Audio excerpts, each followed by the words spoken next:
Bonjour à tous. Chaque jour, nous lisons du fluff Warhammer et aujourd'hui, nous allons débuter ensemble la lecture de ce livre Warhammer Age of Sigmar, Les Croisades Zéophores. C'est le livre numéro 5, L'ombre de la sorcière. Bien entendu, les livres précédents sont sur une playlist dans ma chaîne YouTube.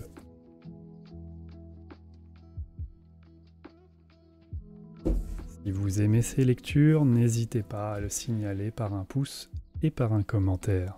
Merci à vous.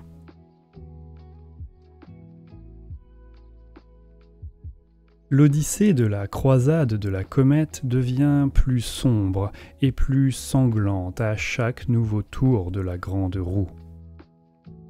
Les croisés de Ghyran fuient l'étreinte cauchemardesque du roi charognard pour découvrir à leurs dépens qu'il est impossible de fuir sa folie dépravée. Alors que leur expédition commence à se désintégrer de l'intérieur, l'ennemi l'encercle, un sourire avide aux lèvres, comme ils sentent l'arôme de la chair en putréfaction. Certes, certaines horreurs ne peuvent être vaincues par des balles ou la magie. En Aqshy, la cité de Garde-Braise s'élève des cendres des fidèles. La mission de l'exploration aqshienne est accomplie, mais sa survie ne tient qu'à un fil. Même dans la victoire, le spectre du désastre étend son ombre mortifère sur le succès des Sigmarites. L'heure est grave, mais les vaillants pionniers de Sigmar ne sont pas seuls.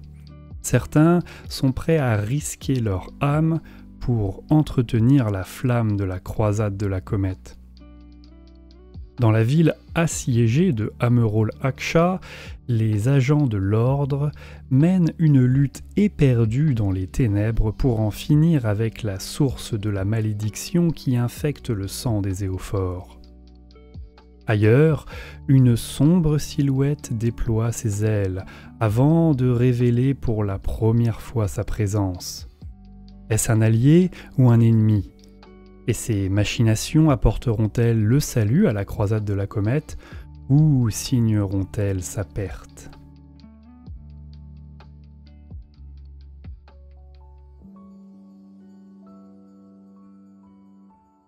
Triomphe ou tragédie.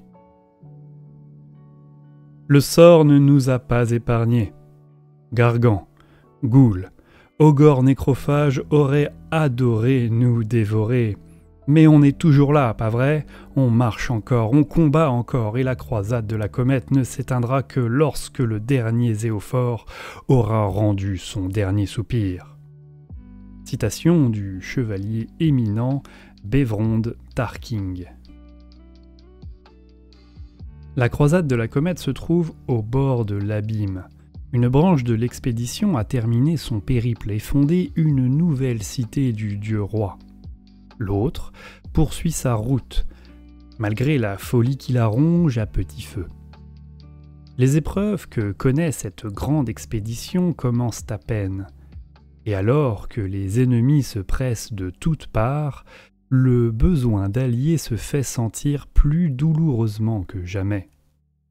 Dans ce livre, Éophore, livre 5, L'ombre de la sorcière, c'est un nouveau chapitre de la saga de la croisade de la comète qui fait face à de nouveaux dangers venus de l'intérieur comme de l'extérieur. La maréchale Issilla Torian et ses soldats battent en retraite face à l'horreur du royaume grotesque du Mortarque du Délirium, mais se rendent vite compte que les cauchemars de son sanglant palais les poursuivent. En Aqshy, la place forte nouvellement établie de Garde-Braise lutte pour sa survie alors que s'étend l'ombre de la mort. Le temps est venu pour les valeureux croisés de Sigmar de ceindre leur armure et de serrer les dents, car si ils vacillent, leurs victoires précédentes auront été en vain. Heureusement, les Zéophores ne sont pas seuls. Loin du front, des alliés luttent dans l'ombre pour assurer leur victoire. Dans la lointaine Amerol-Aksha, Calice et Tôle, agents du dieu roi, risquent leur vie pour mettre à jour la source de la malédiction du sang réal, une maladie spirituelle induisant la folie qui menace de s'étendre à toute la croisade. Pendant ce temps, un nouveau pouvoir se manifeste et une créature mystérieuse affirme parler au nom d'une déesse oubliée. Forte de pouvoirs prophétiques et de la loyauté de Kéinit, renégat, cette énigmatique oracle sorcière pourrait sauver toute l'expédition si tant est qu'on puisse lui faire confiance.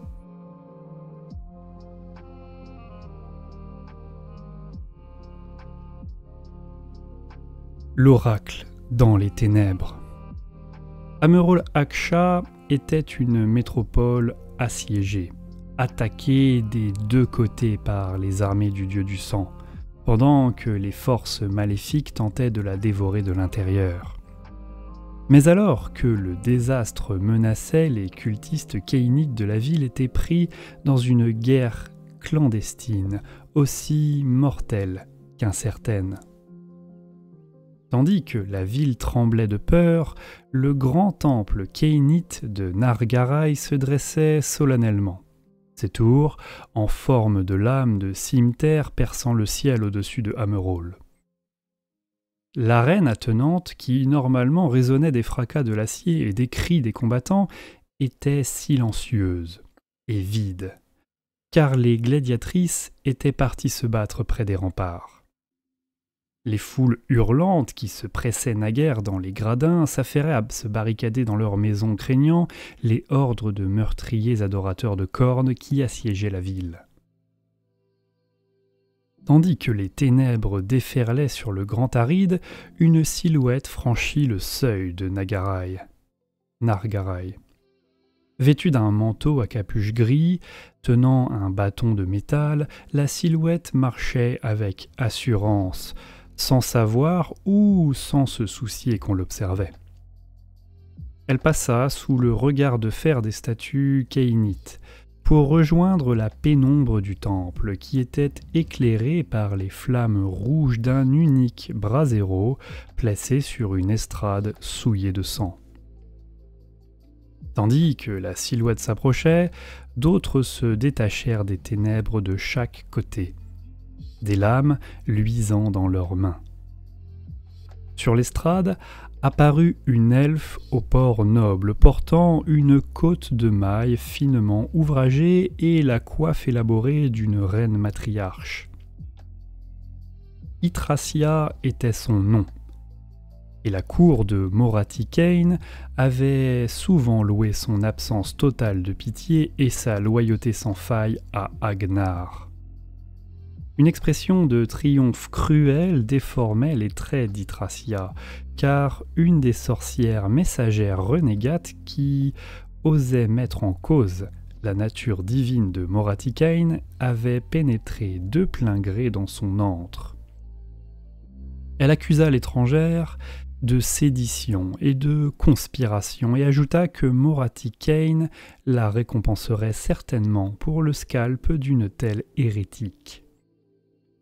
D'une voix chevrotante, l'étrangère répondit qu'un tel orgueil était typique de l'adoratrice d'une fausse déesse. Mais Morathi n'était qu'une usurpatrice Saint-Jean de plus noble divinité, mais un jour, affirma-t-elle, les anciens dieux reviendraient.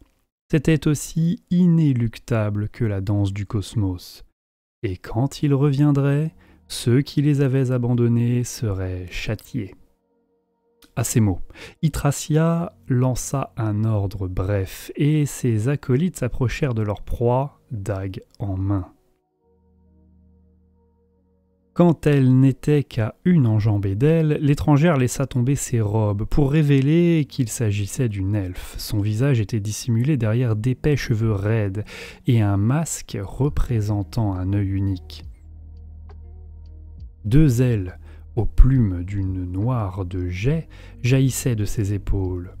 et le bâton de fer qu'elle serrait avait désormais la forme d'un sceptre runique. Elle tournoya sur elle-même, et ses ailes projetèrent des plumes qui se transformèrent en corbeaux et se jetèrent sur les visages de celles qui avaient voulu l'assassiner, crevant leurs yeux et arrachant des lambeaux de chair à leur gorge. Les portes du temple s'ouvrirent à la volée, et le martèlement des sabots emplit la salle comme des cavaliers vêtus de noir entraient au galop. Avec des lames étincelantes, ils poignardèrent et tailladèrent les Eriini de Nargarai. D'autres jetaient des orbes de feu bleu-noir qui brûlaient des tapisseries et des fresques à la gloire de Moratikain ornant chaque pilier. Sur son estrade sacrificielle, la reine matriarche Yggdrasia enrageait. Elle oignit sa propre Scienza du sang de nombre d'intrus, abattant montures et cavaliers tout en hurlant des serments de vengeance à l'adresse de ceux qui osaient attaquer un temple sacré de la déesse à la main sanglante. Sa lame était enfoncée jusqu'à la garde dans la poitrine d'une victime quand Yggdrasia sentit quelque chose de sinueux et aussi doux que la soie s'enrouler autour de ses membres, les tordant douloureusement et la mettant à genoux.